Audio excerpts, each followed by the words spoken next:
when you're a kid, you think masculinity is being ready to fight, which I guess there's that aspect to it, but it's so Yeah. much more than that. It's also being prepared to fight, but doing your best not to, like not showing up to every fight you're invited to.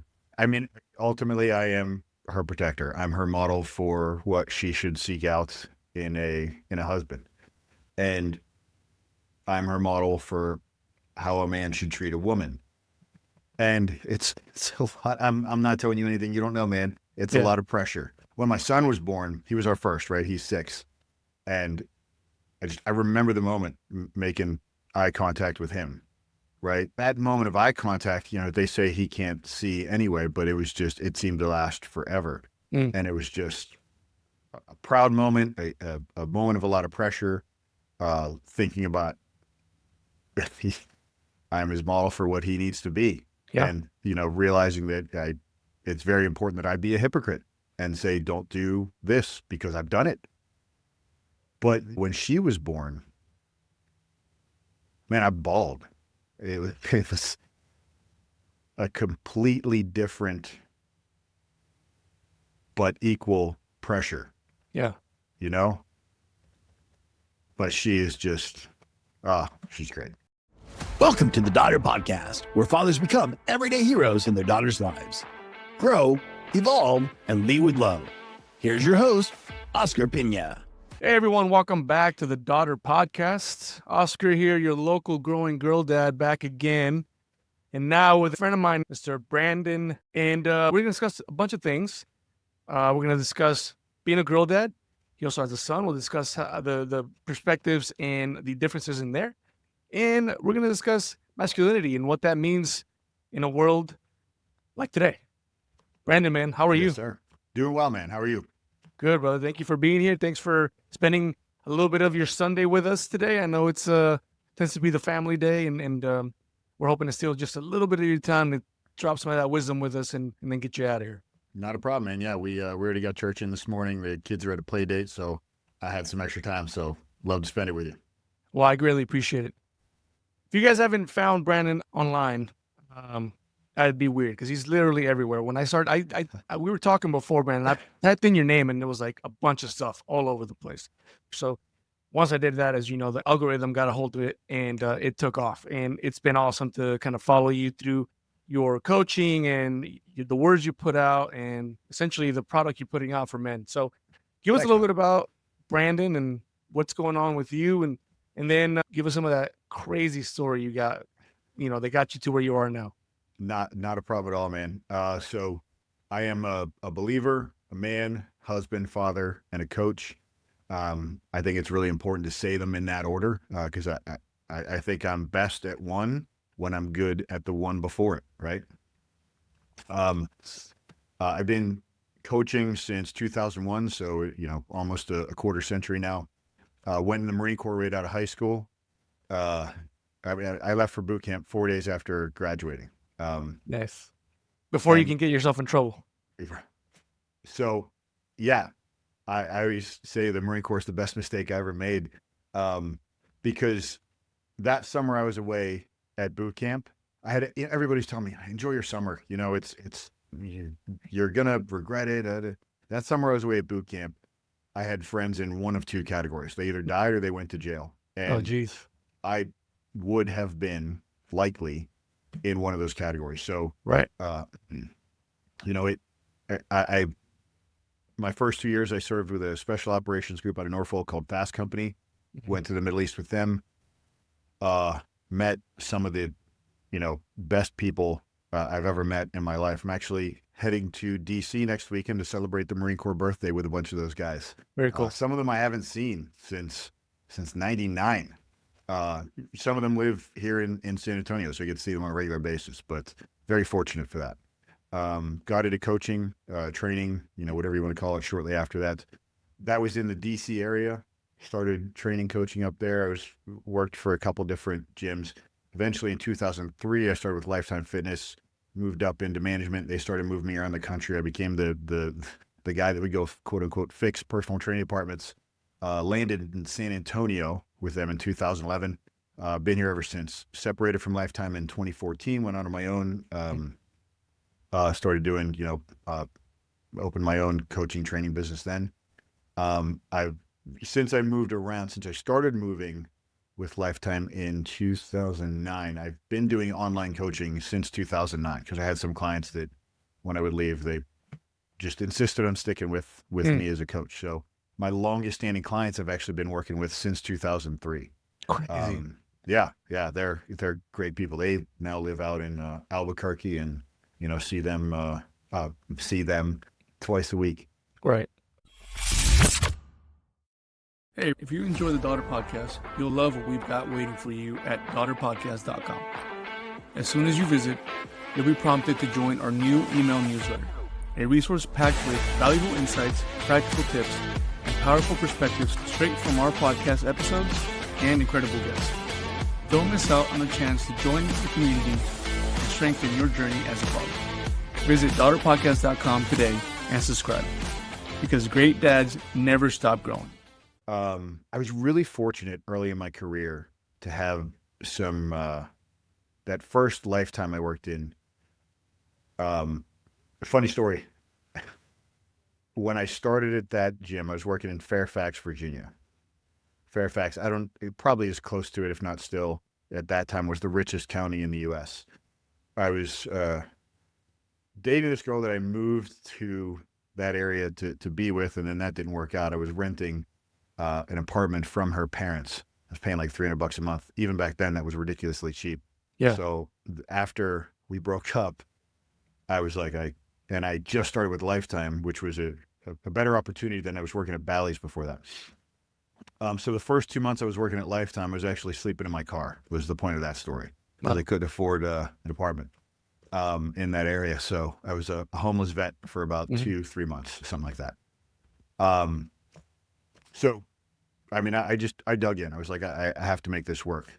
Started, was really fortunate at that time. That gym had some guys who'd already been in the industry. Again, this was 2003 for like decades.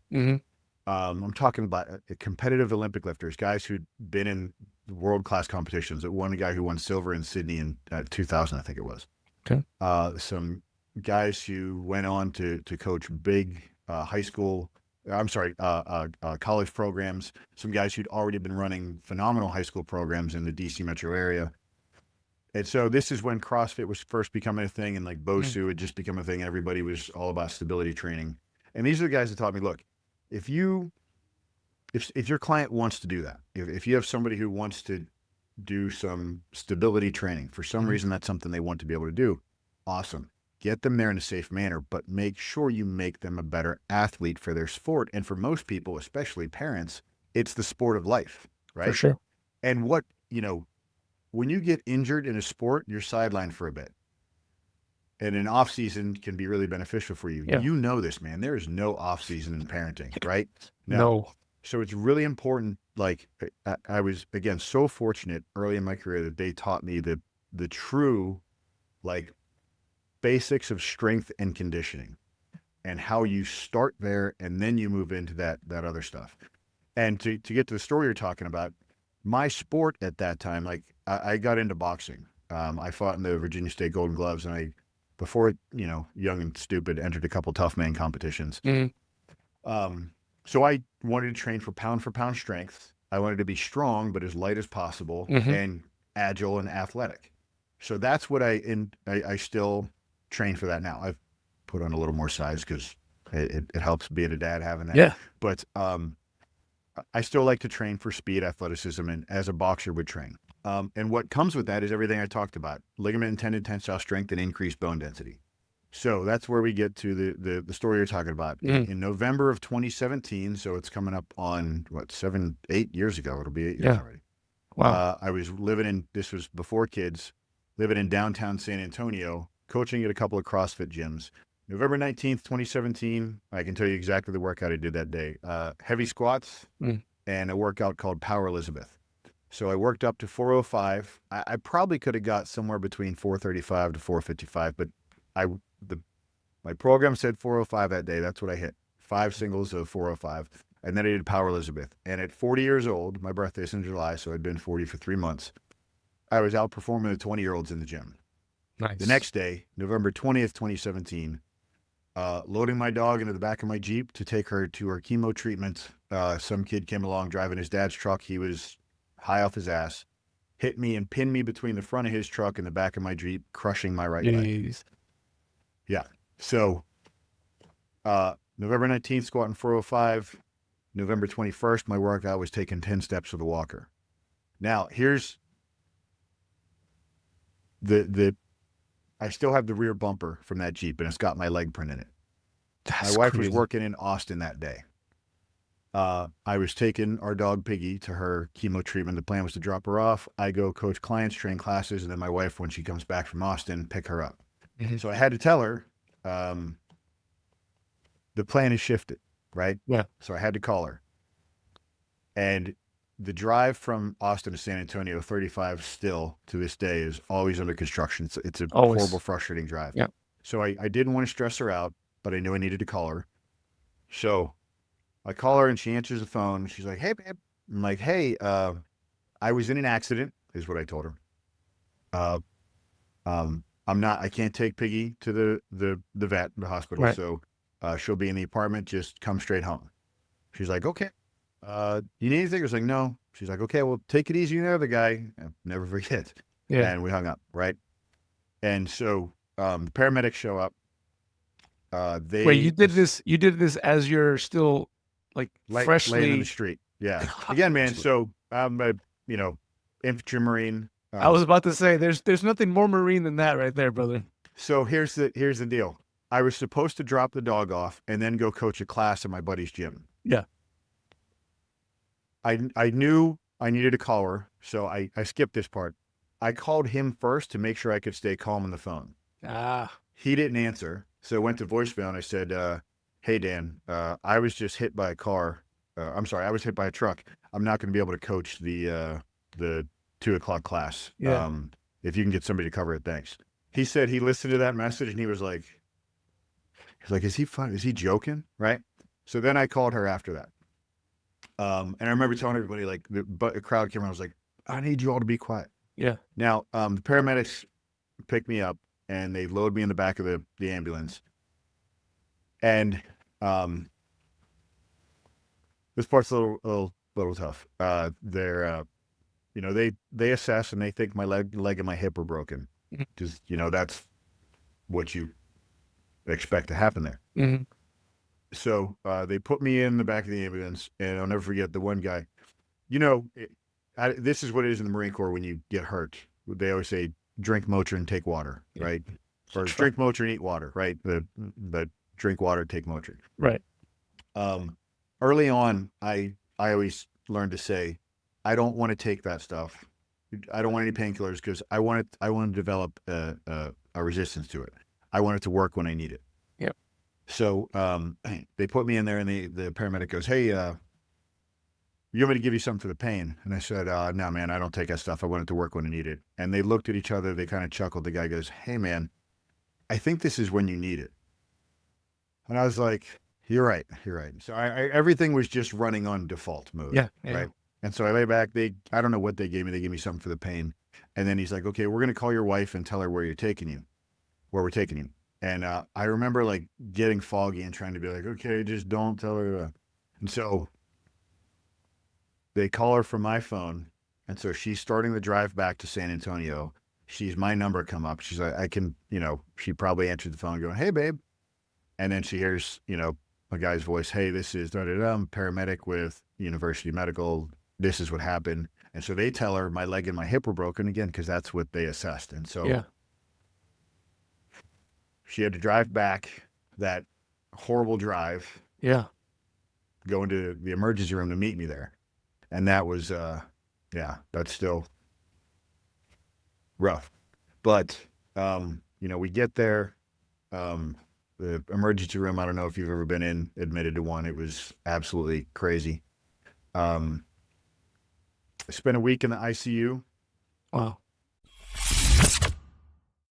There's a company extremely dedicated to restoring the dignity of hard work in the relentless pursuit of greatness.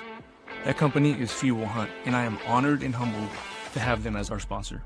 They have built a community that is all about choosing discipline over comfort and taking pride in the journey because comfort is a slow death. Their clothing isn't just apparel or fight gear, it is our uniform. 100% American made, Fuel Hunt clothing is a daily reminder for me and those around me that I am committed to being among the few who truly hunt for their goals. Join the movement today and wear your ambition proudly. Everybody wants to eat, but only a few will hunt. Follow the link in the show notes and use GrillDad at checkout for 10% off your purchase. And in Texas, if you hit a person and you're intoxicated, it's considered intent to kill. And so the standard is, I think it's 5 to 8 years in prison. You're automatically a felon. And of course, you know, we were trying to have a kid. We were having problems with our business. Having our firstborn was rough. We had a couple that didn't come to fruition.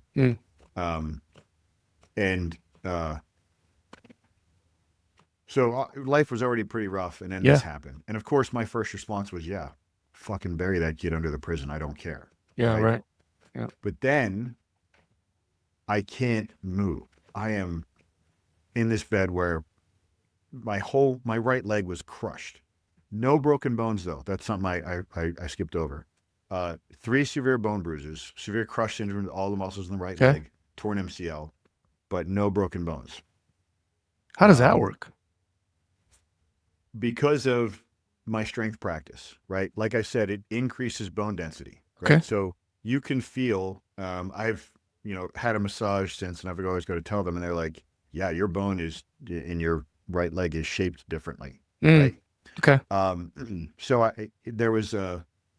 2 things I want to cover here. One, there was one of the nurses in the ICU was a member at one of the CrossFit gyms that I coached at. Oh, crazy. If you know anything about CrossFitters, they're going to tell you why you should do CrossFit, right? Yeah. And one of the things they love to say is it's harder to kill. So he was telling everybody on the floor, like, this is why you guys need to come to my CrossFit gym. It makes you harder to kill, right? Look, no breaks. Like the bones are stronger, right? And so that got around the floor, and one of the doctors came in, and I understand she had good intentions, but she said, Mr. Mancini, because of your strength and your strength training history, you fared this accident better than most. There are some people would have taken their leg. It might have killed some people. Right. Most people would have at least had a broken leg. You had none of that. So you fared better, and you will recover better than most, but you need to understand those days are behind you. Now, one of the things I know, I have to get it set up here, what's going to happen, and I have to shut down any contrary ideas. So I said, I'm sorry, who's in charge of my healthcare? And she thought I was asking, where's the man in charge? Which, if somebody says that to her, she's perfectly justified in being upset. She goes, I'm in charge of your care. Are you okay with that? I said, no, you're not. You're a consultant. I'm in charge of my healthcare. I will squat 405 again. And she kind of understood what I was saying. She rolled her eyes a bit. She's like, okay, right. I just want to tell you to be safe. I'm like, I will. Thank you. Yeah. So that's when you set a goal. People, one of the most common questions I hear is, what is the best pre-workout? I'm telling you right now, the best pre-workout is a worthy goal, right? And I'm trying to bring kids into this world at the point of the story. Right. Yep. I need to be the man my wife needs. I need to set an example for my clients. I'm going to squat 405 again. It took me 16 months when I was told it would never happen again.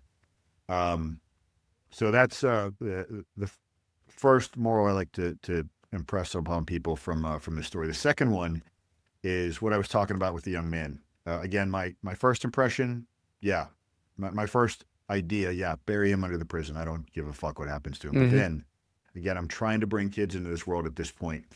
And this kid, he was 26, 27 at the time, kid, you know what I mean, was a wrecking ball moving through the world, just screwing up people's lives with who cares, right? He had just left a rehab session and was already high, driving his dad's uninsured truck, mind you. Jeez. So there's a legacy being built here, right? Yeah. Now I think about what I told you about myself when I went in the Marine Corps 4 days after graduating high school, and what would have happened to me if I'd have stayed around. Right. So when I say the Marine Corps is the best mistake I ever made, it saved my life. Yeah. So I've had tickets where I've been given deferred adjudication, right? This ticket won't be on your record if you complete this online course, which magically makes me a better driver, right? Yeah. So when it came to sentencing time, I met with the assistant DA and he was like, okay, so here's what typically happens. He's going to be a felon, 5 to 8 years. I said, okay. What about deferred adjudication on his felony status pending a successful four-year enlistment, Marine Corps infantry only? And the first thing I was told in this room full of lawyers was, well, that's unconstitutional. Interesting. And I was like, I don't understand how giving someone a second chance, that second chance being them serving their country, is unconstitutional. Give them a chance at redemption. And he's like, well, we can't. And so every time I met with the assistant DA, I brought that up. And he eventually said, look, I admire your determination. I'll tell you what, I will run it up the chain until somebody tells me to shut up. And he said, first, I got to take it to the other party, the kid. Yeah. And his legal team. And he did. And I couldn't believe it, but they turned it down. They weren't interested in pursuing it at all. He said, no, he would rather be a felon than be given a second chance and serve his country. And I don't understand that, but I wash my hands of it. Yeah. I look at it this way. This kid was high off his ass, hit me and pinned me between the front of his truck and the back of my Jeep, crushing my right leg. And he fucked up his life more than he did mine. Right. I'm cool with that. That's what the pursuit of whole life strength does for you. That's amazing, brother. Because you're absolutely right. I wouldn't even call, I guess part of it would be ego, but that instant thought of how he, to your point, didn't ruin your life, but how he changed your life at that moment. That alone could drive someone to, like you said, pile this kid down to the ground. And, and then it's beyond crazy to me that is not the system at its best. Like that's the system at its best. Now that doesn't make sense to us. We're not going to do that. The system at its current state. Yeah. It's crazy. Just insane. Yeah. A few months after that, this was during COVID, we were at Costco and a guy came up to me and he was like, hey, and because I've worked in a bunch of different gyms, sometimes people recognize me. Mm-hmm. He comes up, he's like, hey, you're Brandon Mancine, right? I was like, oh yeah. What gym do I know you from is, what I typically say. And he was like, no, it was the assistant DA. And he was like, I want to tell you, man, like that was his words. I apologize if this comes off as braggadocious, but I think this is a guy who worked in the legal system. And he's like, what you did was heroic. We need more citizens thinking like that. And again, it's, when you look at what strength is, we need more of it. It is the ability of a position or pattern to maintain its integrity under increasing stress. I have no need, like the thing was, my thought was him going to jail is what is the most likely scenario. If he makes it out of there, he comes out a more efficient criminal. Yeah. How does that make the world a better place? Yeah. But him going into the military, it changed the trajectory of my life. I wanted to offer him that chance, and he wasn't interested. So crazy. Nothing more I can do for him. Forgive him. He's making his own bed. Right. Yeah. You can only, what do they say? Lead a horse to water. Can't make him drink. Yep. Sometimes when you try to make them drink, they drown. I think it's at the end of that. Yeah.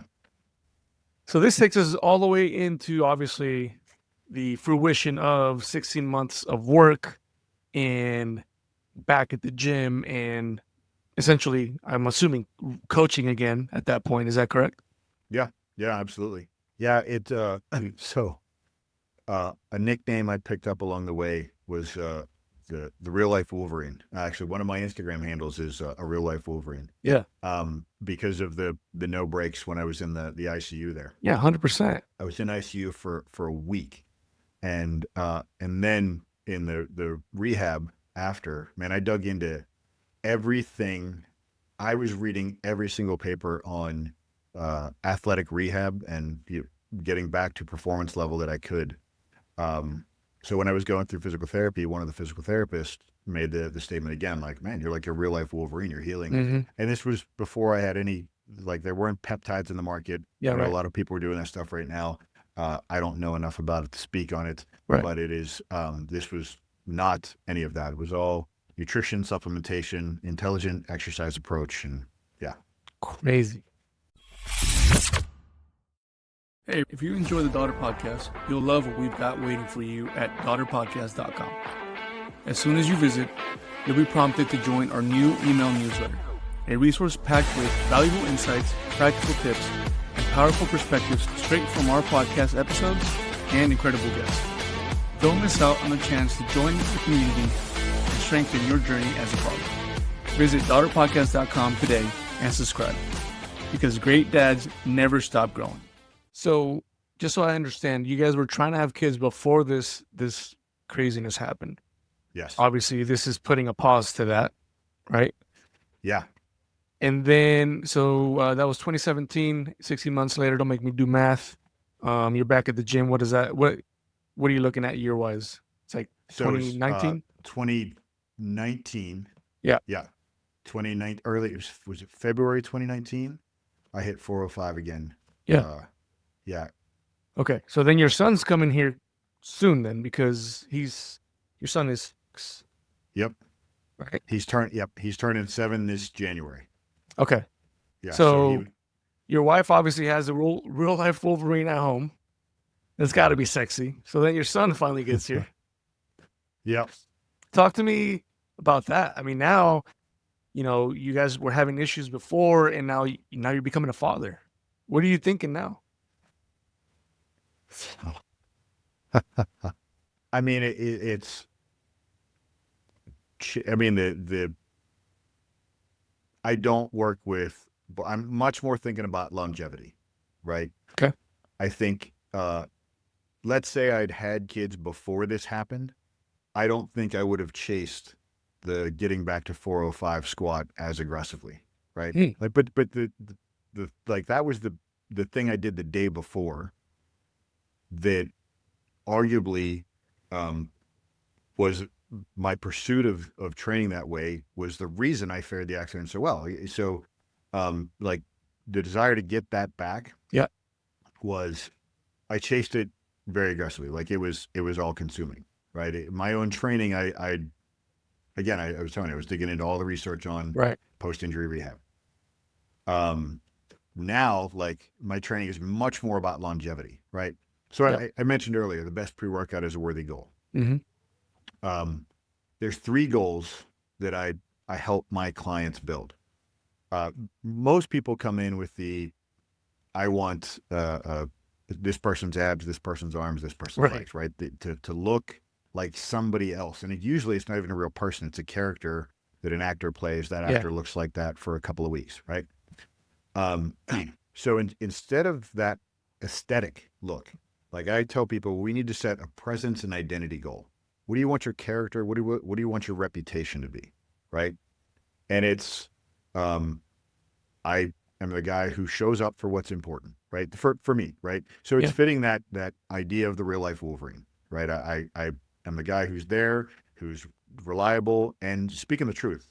Not reliable as I'm going to do everything you ask. Reliable as I'm going to tell you, hey, I can get this done. I can't get that done, right? Yeah. But presence and identity. Then we go to the other end of the spectrum and what I call the lifetime legacy goal. And that's, what type of old person do you want to be? Is the best way to summarize that. For me, I'm 48 now. My son is 6. My daughter's 4. When they're around 20, I'm going to be in my 60s. Yeah. And I want to, at that point, follow them on some sort of adventure trip of their choosing. It can be go skydiving, climb Kilimanjaro, hike the Grand Canyon, the Appalachian Trail, whatever it is they want to do. I want to be able to do that with them in my 60s. I can't wait till 3 months out. I have to be maintaining it now. Now, both those, it's a bit abstract.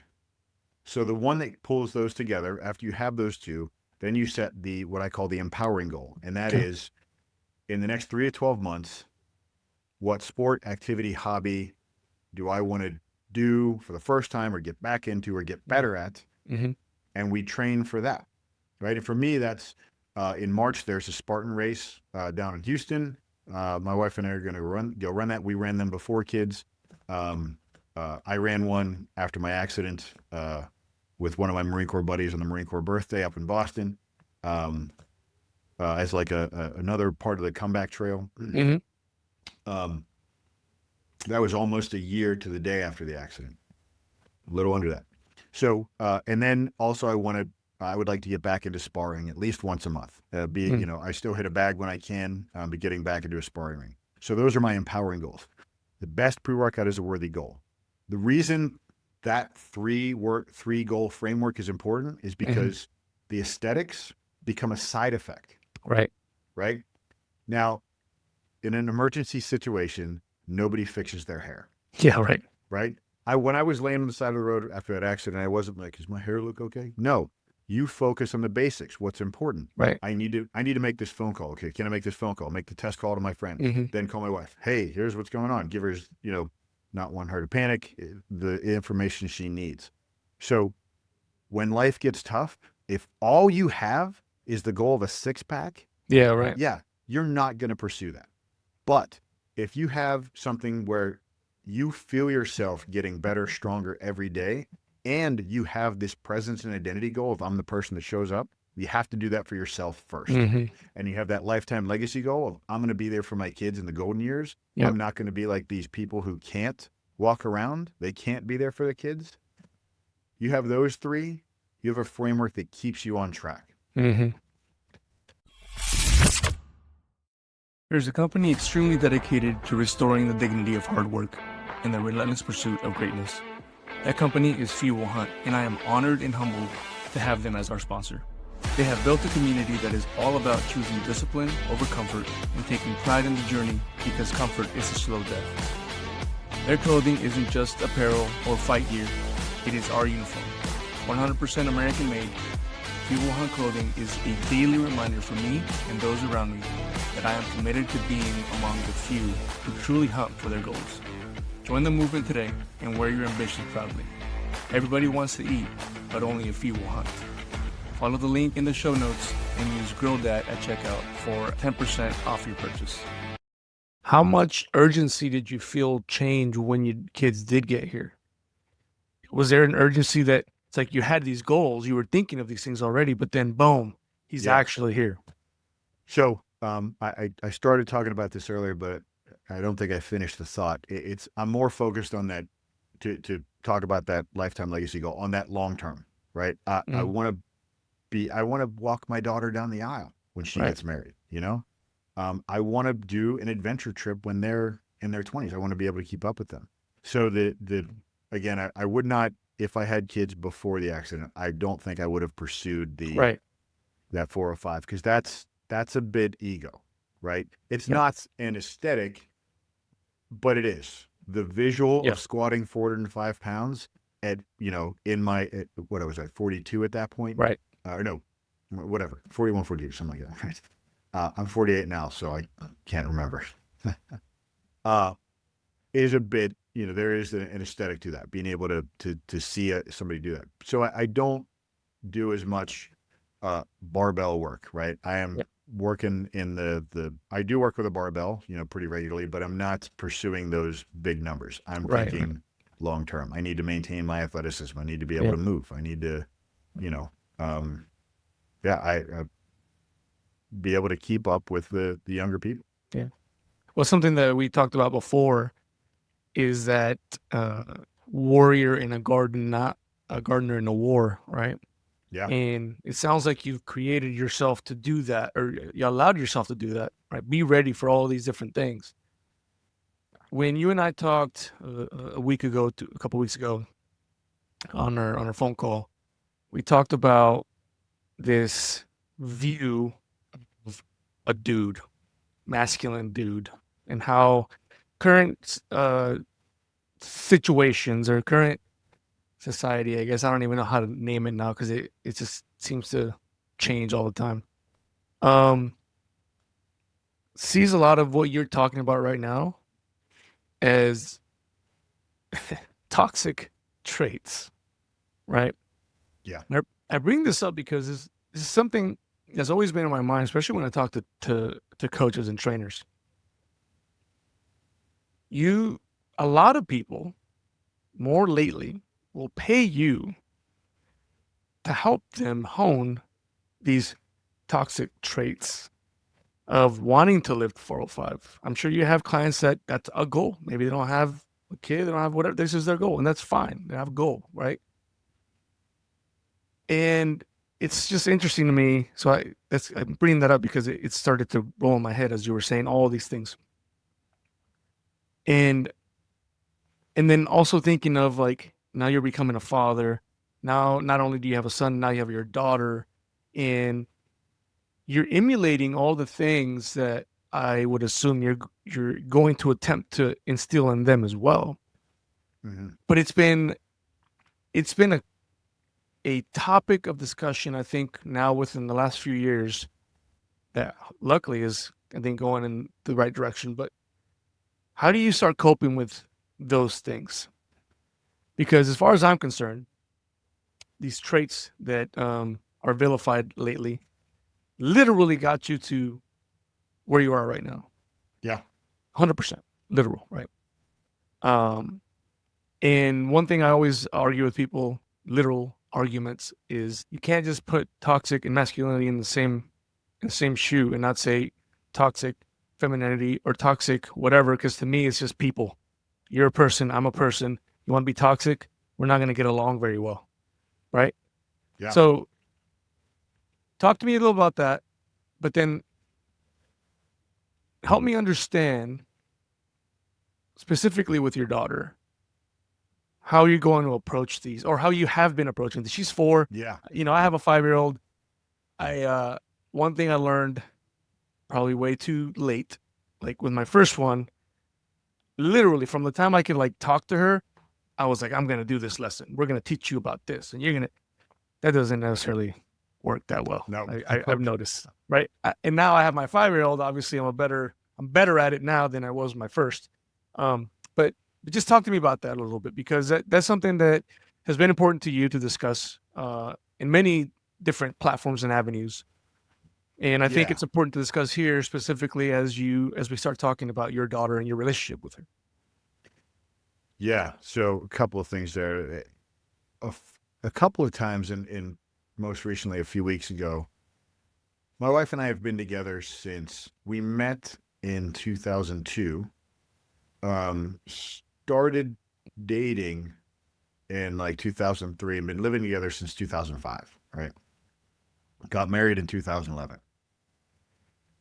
And was talking about how we model for our kids how a man treats a woman, how a woman treats a man, and what a marriage looks like, right? And it's not perfect, right? And admitting when you're wrong and all that good stuff. And somewhere in there, I talked about like protecting my wife. And someone said, "Oh, well, don't you want your daughter to be a strong and independent woman?" Yeah. And I said, "No, I don't want her to be alone.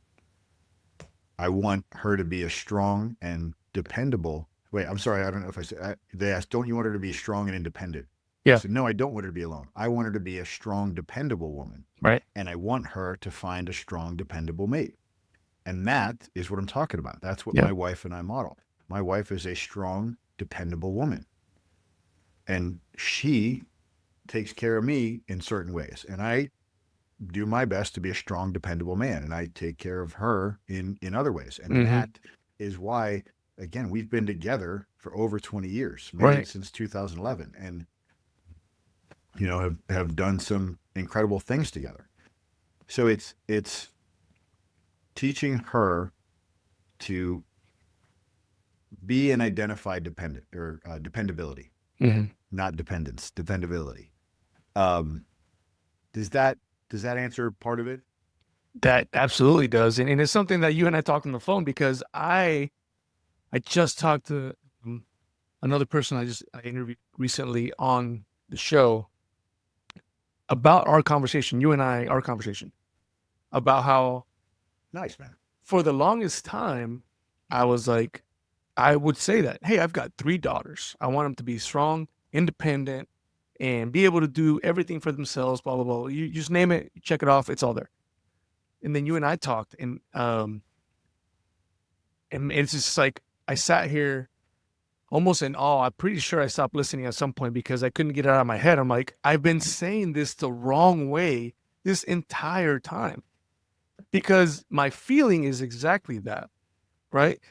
And this takes us back a little bit to the warrior in a garden, not a gardener in a war. I want my daughters to be able to do something. I want them to be able to change a tire and then not have to change a tire because they have a dependable man that wants to do that for them. But they need to be able, right? And so when you and I talked, I was like, dang it, I've been saying this wrong the entire time because you said what I feel, but then I'm not very eloquent, so the words don't come out the same way. How old are you, man? I am 41 as All right, of so as of 10 days ago. all right. Well, happy belated birthday. Thanks. It's yeah, man. It's going back to that. It's being open to the idea that you're wrong. Like the critical part of being a parent, I think I mentioned earlier, Yeah. is being a hypocrite, right? So Yeah. learning and that's teaching where you were wrong. And then the hardest part, letting the kids make their own mistakes Dude. so they can learn, right? So, yeah, man, I look forward to, it's not easy. I'm going to say that real quick, but I look forward to learning more about where I'm wrong so I can, then model that better. Yeah. That's essential to growth. So, I'm glad to hear that, man. I'm glad to hear that, you've already gleaned something from our relationship and it's, that's as a coach, that's a great thing to hear. I appreciate it. Well, and I mean, after our phone call, and it just kind of stood there. I sat my wife down. I was talking to her. I'm like, did you realize that I was wrong here? Like what? And she just laughed, and we just talked about it. But following you and seeing that in all of your messaging, right? And you're not always talking about your children. I get that, or being a father, but I think it's a big. I mean, maybe I'm just making an assumption. Everything I do now, being a father is a part of it. That's just the way that. Yeah. That's. I mean, I have a freaking podcast for it now because I'm so wrong all the time, right? And one thing that I can definitely console myself with is that mirror effect that I've learned from my daughters. And I know that the mirror is held up by every child, boy or girl, it doesn't matter. I get it. But my daughters have held up a mirror to me so many times, particularly my oldest, that being wrong has just kind of become part of the sport, brother. Like I'm like, all right. That's a great way to put it. It is. I mean, it's literally it's just part. It's we I don't know if this fully ties, but bear with me here. We were talking about basketball, me and my daughter, and I told her I hate basketball. She's like, why? I love basketball. I'm like, well, let me rephrase that. I love playing basketball. I hate watching professional basketball because getting a penalty is part of the strategy, right? Yep. And it drives me nuts. Like I used to watch Kobe Bryant go up for a shot, but not really go up for the shot. He'd go up for the foul, and I'm like, why would you? You had the shot. Just take the damn shot. So it would just drive me nuts.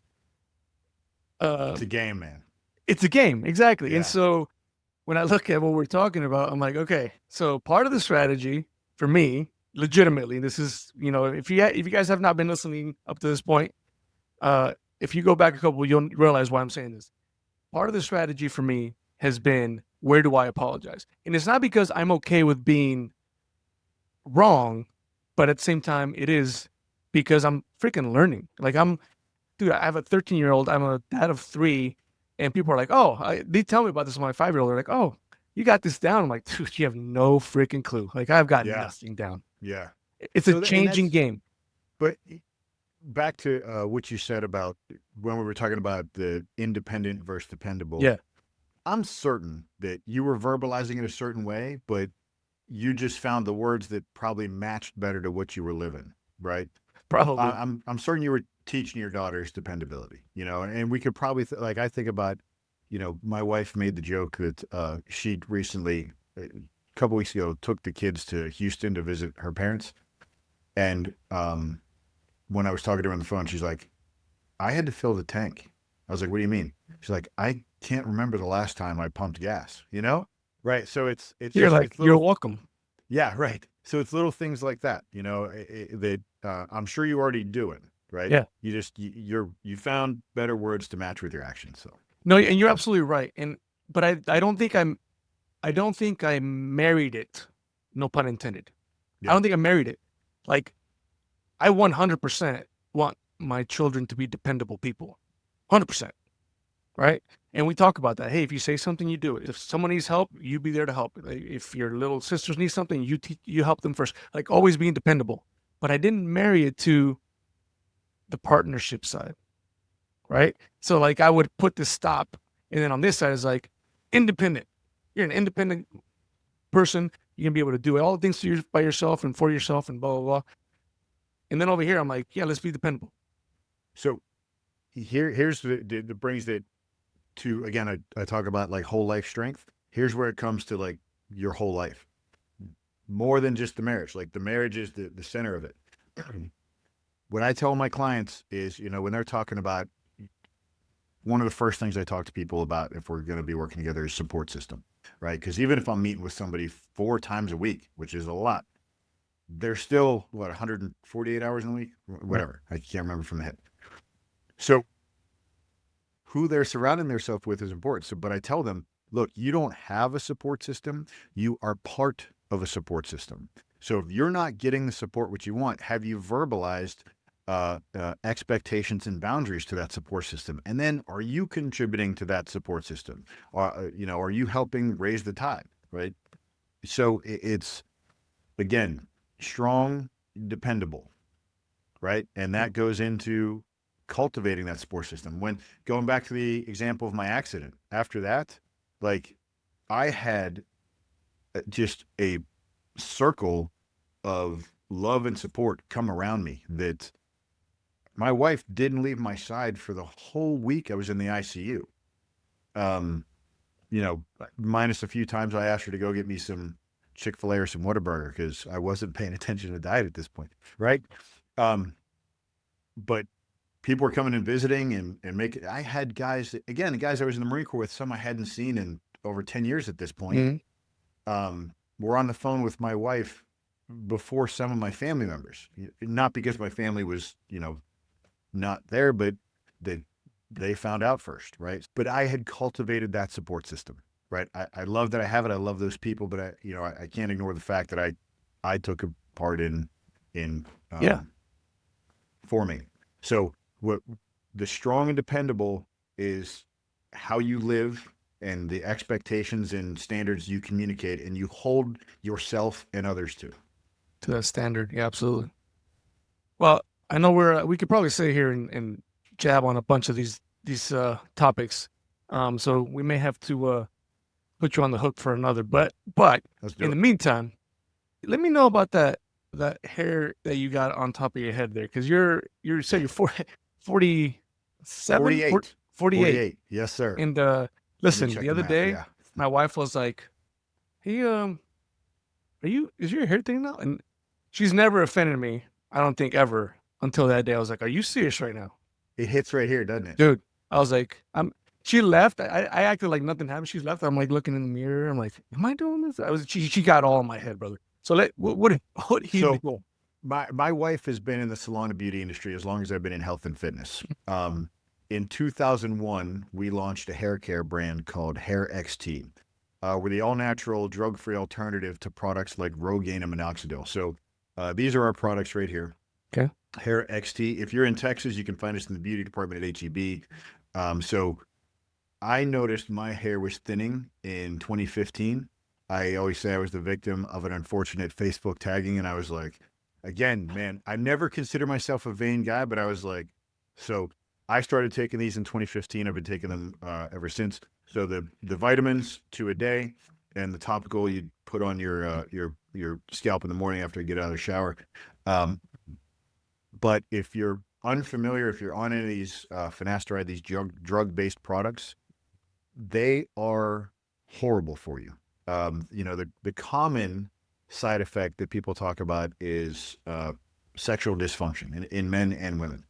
And yes, it can have that effect, but more and more stuff is coming out. The New York Post actually recently posted an article, released an article about the mental health effects that these drug-based products have.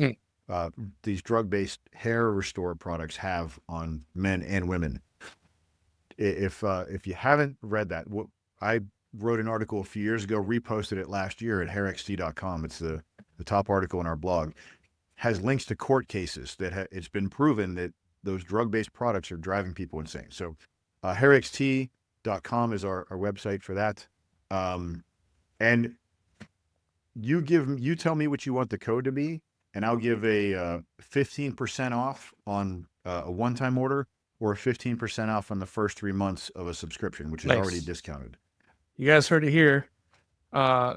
You'll have all the links down at the bottom. We'll put the code there and get your stuff from Brandon and his company, and stop buying all this poison put on your head. Because man, I'm kind of like you. I don't take.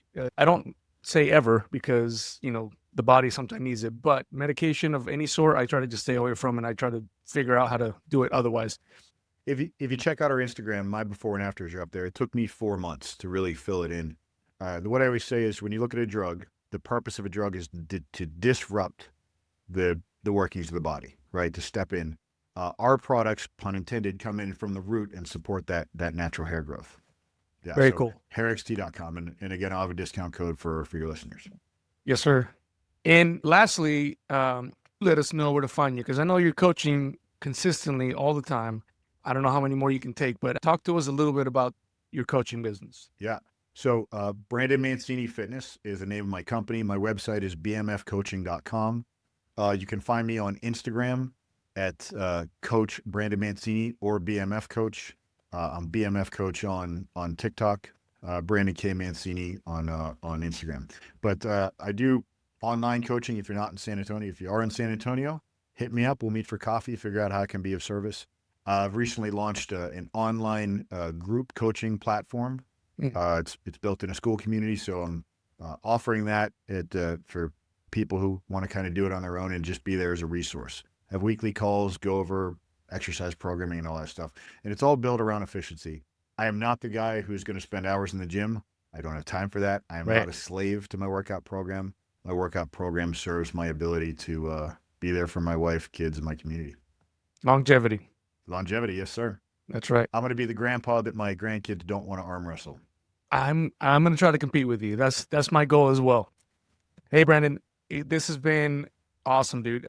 So much information that you threw at us, but also just the amount of perspectives that you bring in with that crazy story, and now being a father of a 4-year-old, which I feel you, like it's fun. Man. I love it. And yet my 5-year-old, man, like if she was an adult right now, I'm pretty sure she'd be in an insane asylum for sure. Appreciate you. That in. Yeah, exactly. Appreciate you being here, brother. Thank you so much for spending a little bit of your Sunday with us, and giving the daughter community a little bit more perspectives to take on and be better fathers. You're very welcome, sir. Thank you for having me. All right, guys. We'll have all the links at the bottom of the show notes for you to click, find Brandon, get on those programs, and become better every single day. Until next time, we'll see you later. This has been the Daughter Podcast. Be sure and share this show with a friend. Like, subscribe, follow us on social media, and leave us a review. For everything Girl Dad, head over to daughterpodcast.com. That's daughterpodcast.com.